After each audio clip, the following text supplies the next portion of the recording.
Van Morrison's Astral Weeks was released 10 years ago, almost to the day before this was written. It was particularly important to me because the fall of 1968 was such a terrible time. I was a physical and mental wreck, nerves shredded and ghosts and spiders looming and squatting across my mind. My social contacts had dwindled to almost none. The presence of other people made me nervous and paranoid. I spent endless days and nights sunk in an armchair in my bedroom, reading magazines, watching TV, listening to records, staring into space. I had no idea how to improve the situation and probably wouldn't have done anything about it if I had. Astral Weeks would be the subject of this piece, i.e. the rock record with the most significance in my life so far, no matter how I'd been feeling when it came out. But in the condition I was in, it assumed at the time the quality of a beacon, a light on the far-off shores of the murk. What's more, it was proof there was something left to express artistically besides nihilism and destruction. It sounded like the man who made Astral Weeks was in terrible pain most of Van Morrison's previous works had only suggested. But like the later albums by the Velvet Underground, there was a redemptive element in the blackness. Ultimate compassion for the suffering of others and a swath of pure beauty and mystical awe that cut right through the heart of the work. I don't really know how significant it might be that many others have reported variants on my initial encounter with Astral Weeks. I don't think there's anything guiding it to people enduring dark periods. But it did come out at a time when a lot of things that a lot of people cared about passionately were beginning to disintegrate, and when the self-destructive undertow that's always accompanied the Great 60s party had an awful lot of ankles firmly in its maw and was pulling straight down. So as timeless as it finally is, perhaps Astral Weeks was also the product of an era.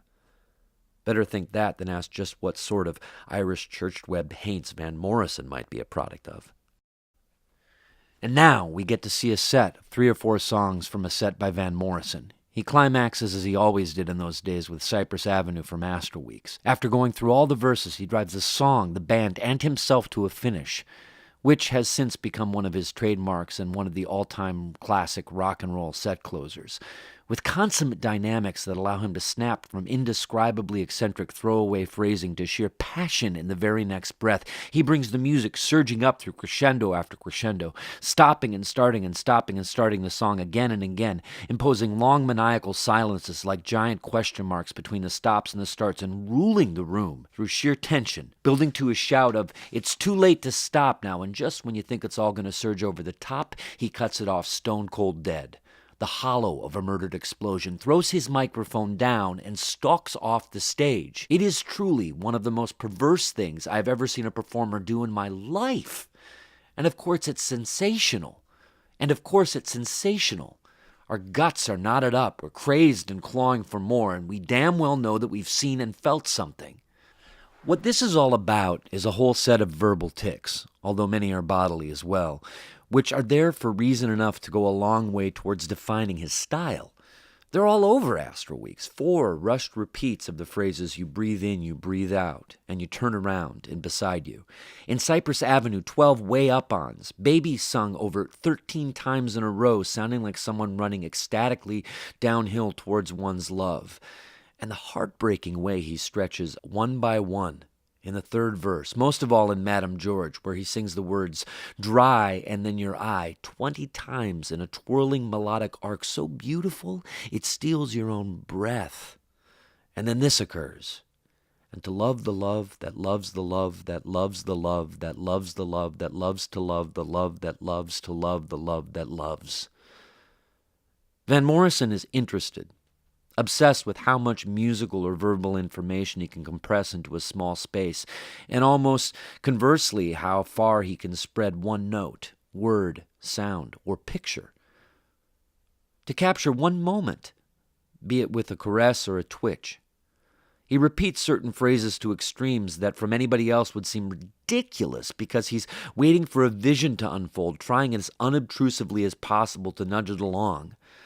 Sometimes he gives it to you through silence, by choking off the song in mid-flight.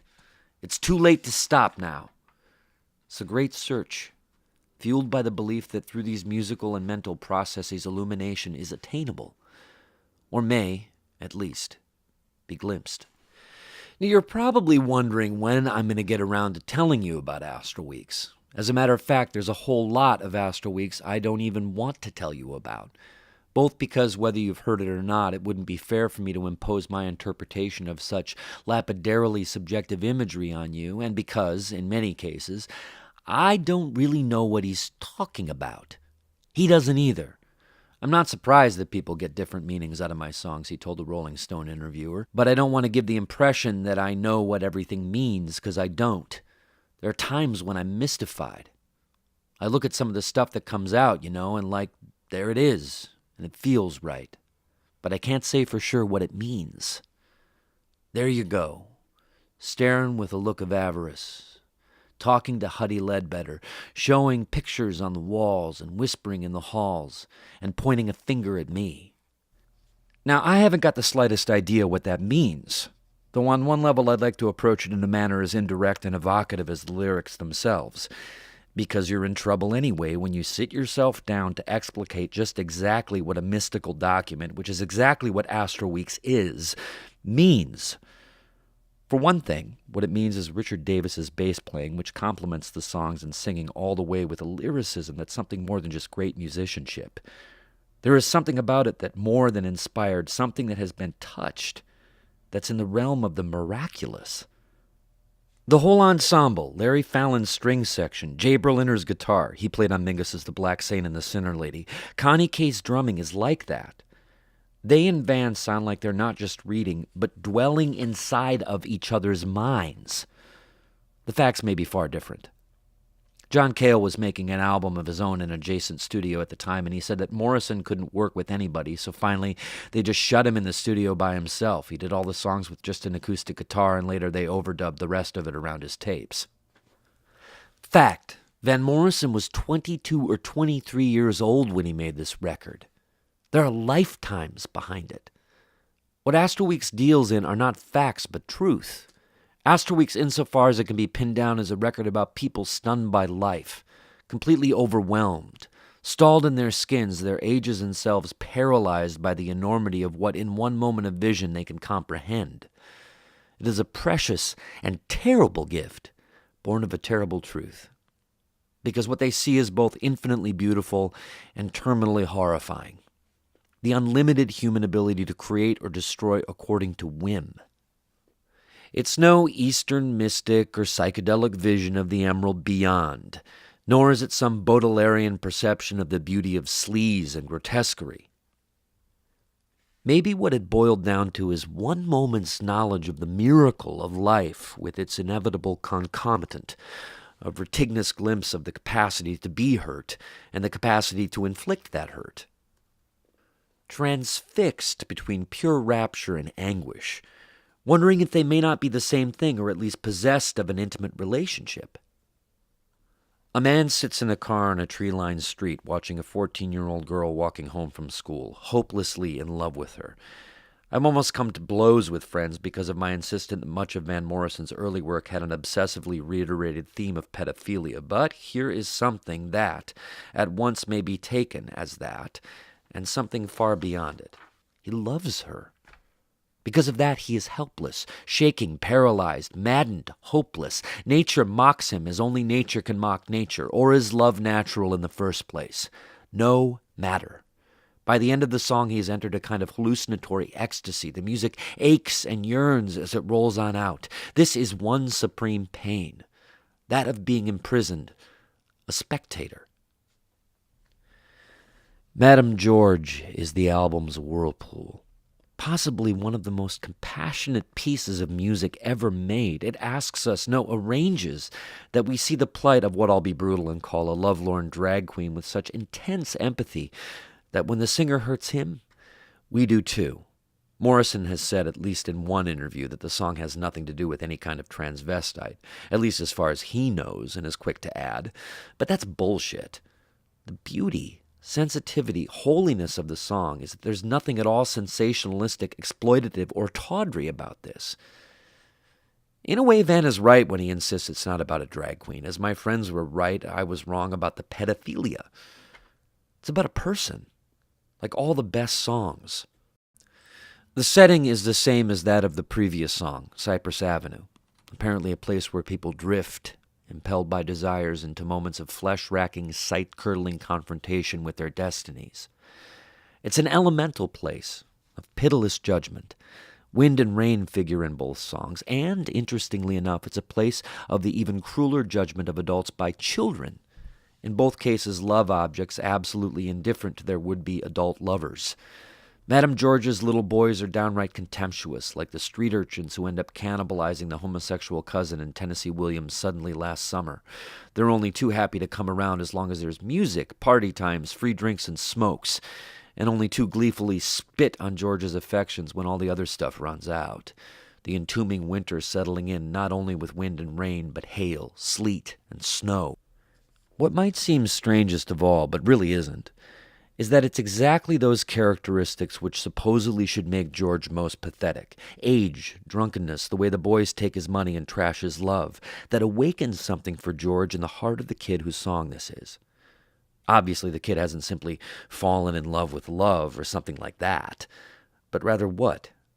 Why just exactly that only sunk in the foulest perversions could one human being love another for anything other than their humanness?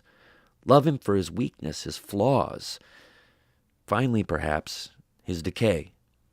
Decay is human.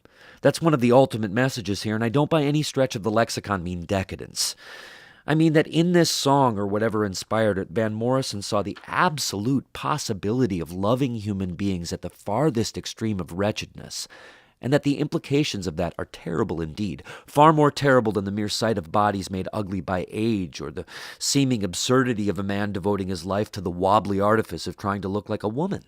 You can say to love the questions, you have to love the answers, which quicken the end of love that's loved to love the awful inequality of human experience, that loves to say we tower over these, the lost, that love to love the love that freedom could have been, the train to freedom. But we never get on. We'd rather wave generously, walking away from those who are victims of themselves.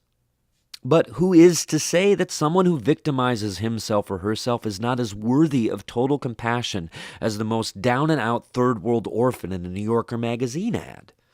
Nah, better to step over the bodies. At least that gives them the respect that they might have once deserved. Where I love, in New York, not to make it more than it is, which is hard, everyone I know often steps over bodies which might be well dead or dying as a matter of course, without pain. And I wonder in what scheme it was originally conceived that such an action is showing human refuse the ultimate respect it deserves. There is, of course, a rationale. What else are you going to do? But it holds no more than our fear of our own helplessness in the face of the plane of life as it truly is. A plane which extends into an infinity beyond the horizons we have only invented. As I write this, I can read in the Village Voice the blurbs of people opening heterosexual S&M clubs in Manhattan, saying things like, S&M is just another equally valid form of love. Why people can't accept that, we'll never know. Makes you want to jump out a fifth-floor window rather than even read about it. But it's hardly the end of the world. It's not nearly as bad as the hurts that go on everywhere, every day, which are taken too casually by all of us as facts of life. Maybe it boiled down to how much you actually want to subject yourself to. If you accept, for even a moment, that each human life is as precious and delicate as a snowflake, and then you look at a wino in a doorway, you gotta hurt until you feel like a sponge for all those other assholes' problems, until you feel like an asshole yourself, so you draw all the appropriate lines. You stop feeling. But you know then that you begin to die, so you tussle with yourself.